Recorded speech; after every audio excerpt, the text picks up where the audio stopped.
Hello everyone, welcome again. Today we are going to start our NCRT Class 7, Chapter 7 of History, Tribes, Nomads and Settled Communities. In last chapter we saw that how the construction work took place, what works did the rulers did in their time and how developments took place. In last chapter we studied up to this, but today our focus is on to study about tribes. Our focus will be on tribes. Tribes are found in almost all the parts of the subcontinent. At that time, Varna system was going on in our society. There were four main castes prevalent in the society. Those were Brahmins, Kshatriyas, Vaishyas and Shudras. Amongst all these, Brahmins were gaining importance. You must have seen in earlier times also, and even today also, Brahmins are given importance in the society. In earlier times, they were predominating. They were dominating our society. They were given undue advantage in the society, we can say. Then now our focus is on to study about tribes. Now, when we people think about word tribe, then an image comes in our mind that they people must be living in jungles and they people must be having bow and arrow with them. But there is one drawback in our history that all the tribes didn't have their written records. Only some tribes were having their written record. As all the tribes were not having written records, so there is a difficulty to know about their history, to know about their real history, we can say. But one thing is clear that the tribes were having their own kingdoms. They were united under one kingdom and tribal societies were also there. As we are having no written record, but those people were having their culture. They people were having their culture, and even today they people are having rich culture with them, and they are passing this culture from one generation to another generation, and they were united under single kingdom, and they are found almost in every region of the subcontinent. So we have seen that in earlier times four castes were prevalent in the society: Brahmins, Kshatriyas, Vaishyas and Shudras. But Brahmins were given importance in the society. They were predominating class. Then the tribes. Tribes lived in jungles, they were having bow and arrow, but they are not having their any written record. All the tribes are not having.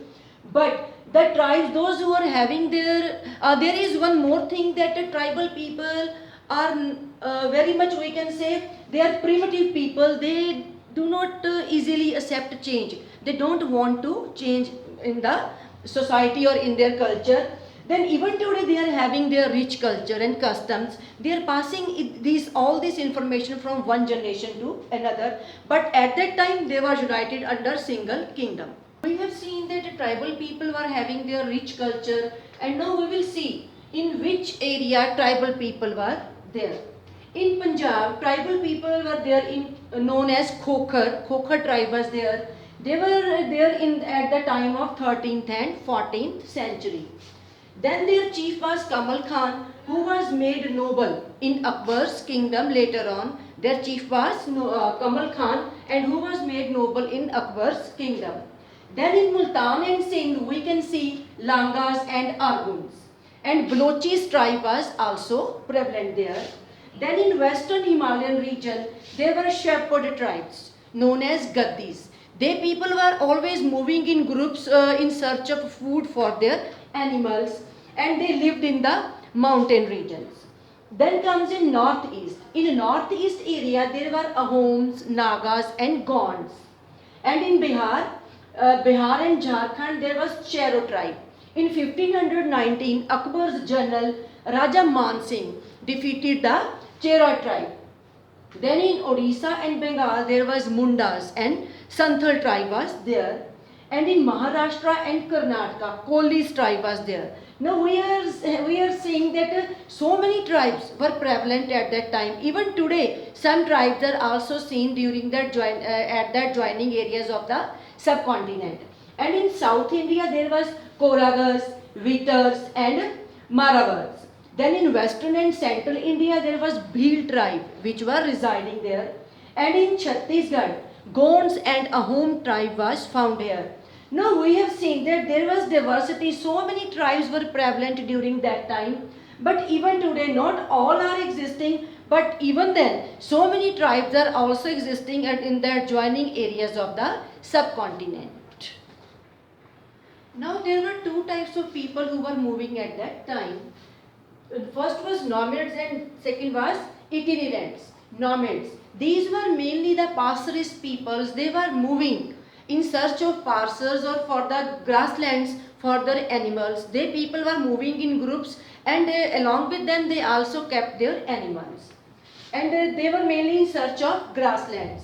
They exchanged wool and ghee with the local people in exchange of, we can say, cloth, grains and utensils.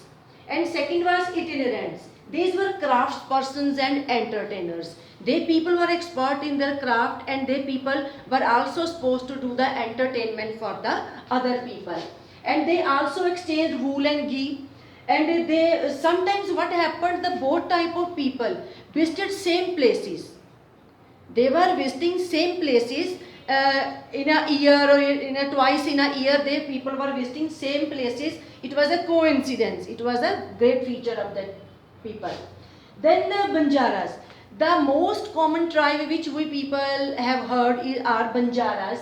They were trader nomads.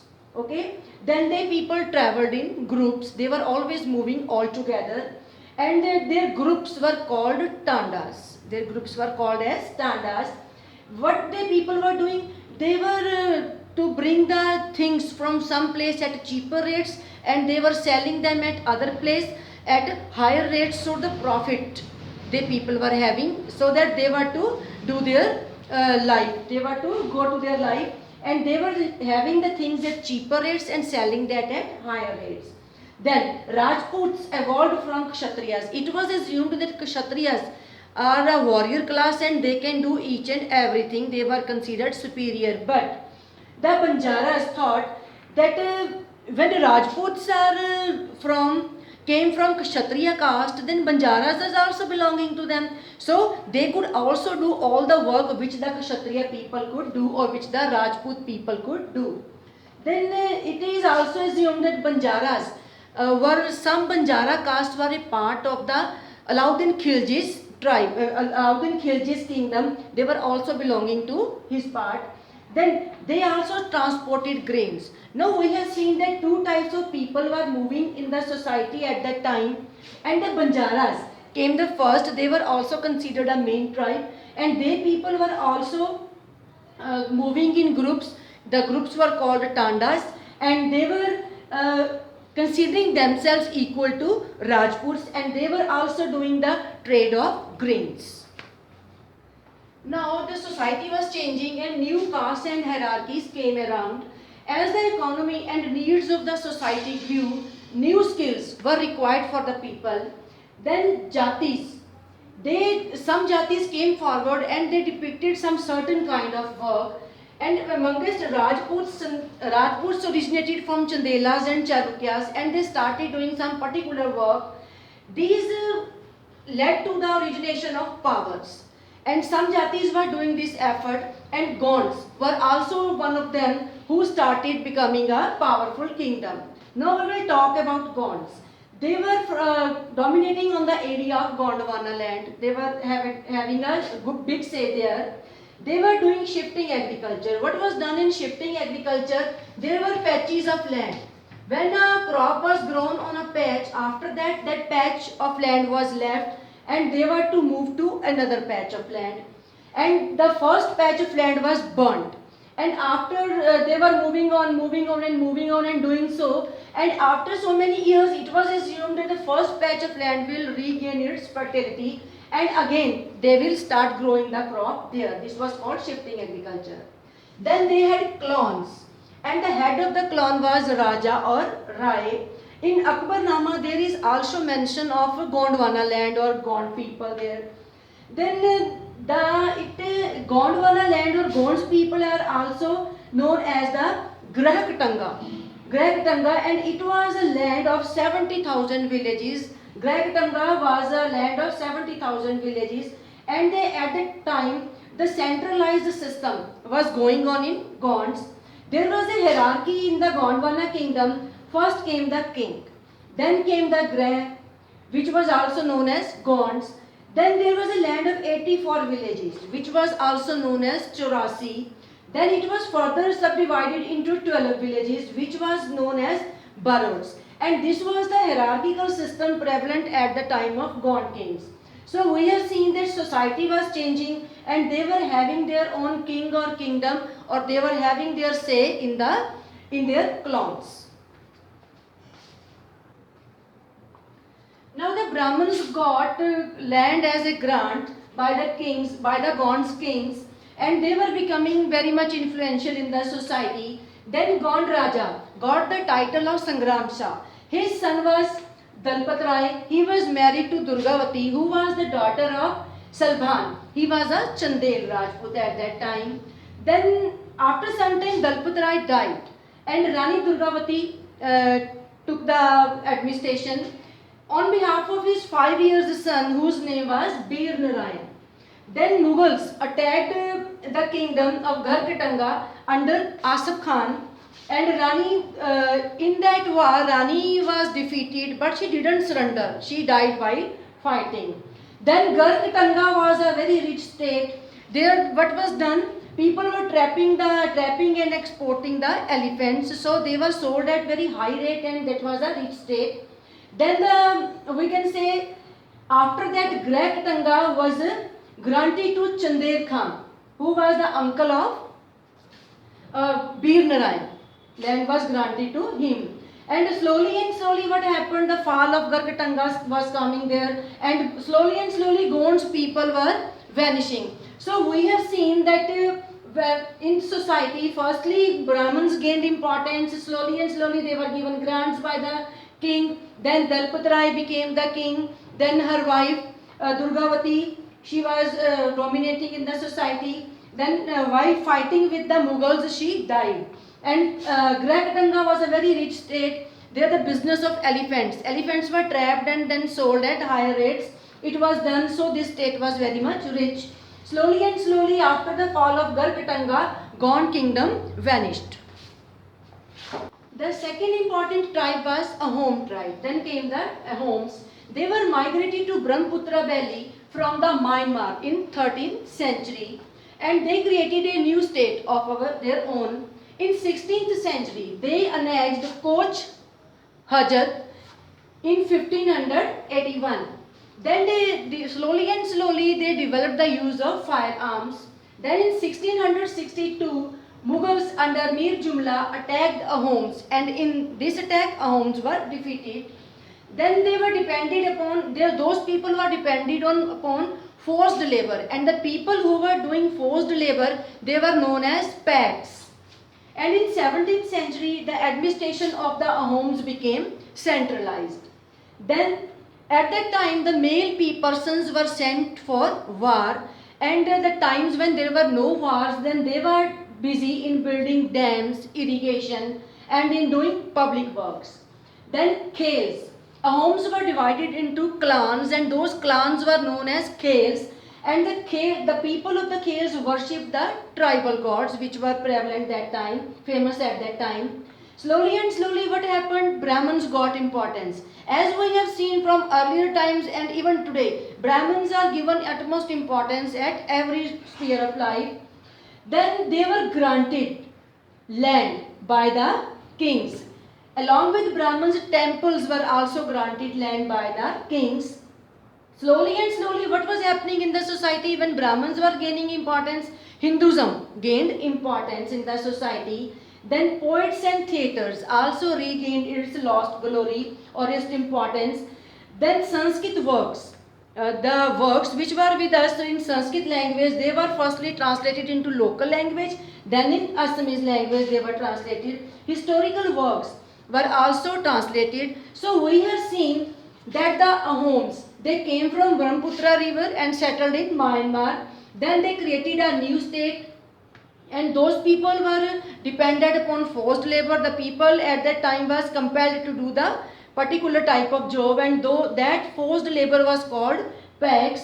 And then male people were supposed to go for war, and whenever there were no war, they were to do the local works or public works, for example, building dams, doing irrigation, etc. Then the Brahmins and temples were given land by the king, and they were gaining importance in the society. That's why Hinduism was gaining importance.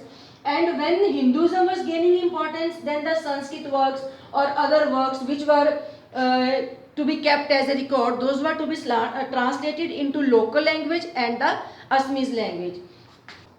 Now what happened, the tribal people started interacting.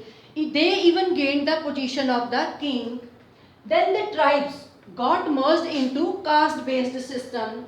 The system of Hinduism came into forward.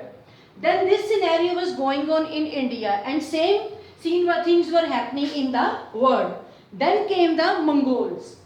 They were also the pastorers, hunters or food gatherers people. They inhabited grasslands of Central Asia and northern regions. Then in 1206, Genghis Khan combined Mongols and Turkish people into combined them into a military force.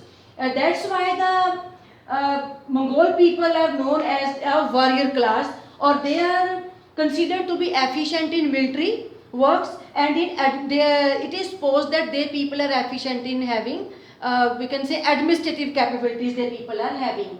Then after his death, when Genghis Khan died, then his empire was up to Russia, China and Europe. Then what happened, it is clear that Mongol people brought the people of different ethnic groups into together, and so we have seen that there were so many tribes were going on, and main were there three tribes: Gonds, Ahoms and then Mongols came, and this was the scenario which was going on in India and around the world. Mongols were also pasture hunters, and they are Genghis Khan combined the Mongols and Turkish people into a military force, and that's why they people are known as efficient in military and efficient in administrative works they people are known. So we have seen that tribes, nomads and settled communities. So first of all, what were there? There were tribes. Then came the nomads people, and slowly when development was going on in the society, they people started residing at a place, and then came settled communities came into existence. And this was all about this chapter. Thank you for listening my lecture. Thank you. Have a good day ahead.